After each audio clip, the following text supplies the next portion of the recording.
বর্তমান বৈশ্বিক উত্তেজনার প্রেক্ষাপটে মার্কিন প্রেসিডেন্ট ডোনাল্ড ট্রাম্প এবং ভারতের প্রধানমন্ত্রী নরেন্দ্র মোদীর মধ্যে সাম্প্রতিক ফোনালাপ আন্তর্জাতিক রাজনীতিতে নতুন তাৎপর্য তৈরি করেছে।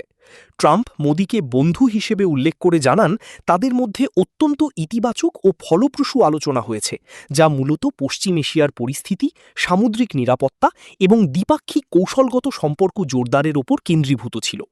এই আলাপচারিতা এমন সময় হয়েছে যখন বিশ্বজুড়ে শক্তিগুলো পশ্চিম এশিয়ার ক্রমবর্ধমান অস্থিরতা নিয়ে উদ্বিগ্ন এবং বিশেষ করে স্ট্রেইট অফ হরমুজের মতো গুরুত্বপূর্ণ জ্বালানি করিডোরের নিরাপত্তা নিশ্চিত করতে তৎপর।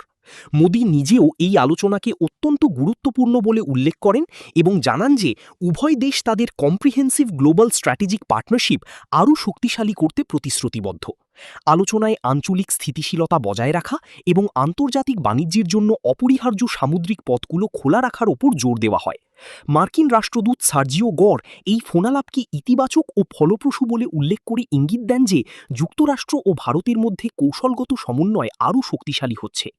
একই সময়ে ট্রাম্পের পক্ষ থেকে ইসরায়েল ও লেবাননের মধ্যে 10 দিনের যুদ্ধবিরতির ঘোষণা এই কূটনৈতিক তৎপরতাকে আরও তাৎপর্যপূর্ণ করে তুলেছে।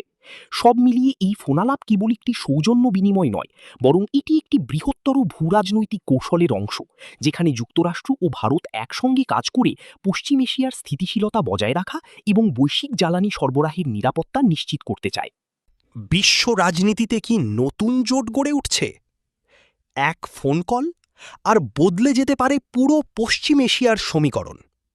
মার্কিন প্রেসিডেন্ট ডোনাল্ড ট্রাম্প সরাসরি বললেন, নরেন্দ্র মোদী তিনি আমার বন্ধু।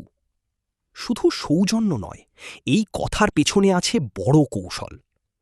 দুই নেতার এই খুব ভালো আলোচনায় উঠে এসেছে পশ্চিম এশিয়ার উত্তেজনা, সামুদ্রিক নিরাপত্তা এবং বিশ্বের সবচেয়ে গুরুত্বপূর্ণ জ্বালানি পথ স্ট্রেইট অফ হরমুজ। কারণ এই পথ বন্ধ মানেই বিশ্ব অর্থনীতিতে ধাক্কা। মোদি নিজেও জানালেন, ভারত ও আমেরিকা একসাথে তাদের কৌশলগত সম্পর্ক আরও শক্তিশালী করতে প্রস্তুত। ঠিক এই সময়েই ট্রাম্প ঘোষণা করলেন, ইসরায়েল ও লেবাননের মধ্যে 10 দিনের যুদ্ধবিরতি। এটা কি শুধু কাকতালীয়, নাকি এর পেছনে চলছে এক নতুন ভূরাজনৈতিক খেলা, যেখানে ভারত ও আমেরিকা একসাথে লিখছে ভবিষ্যতের নিয়ম? বিশ্ব এখন তাকিয়ে পরবর্তী পদক্ষেপের দিকে।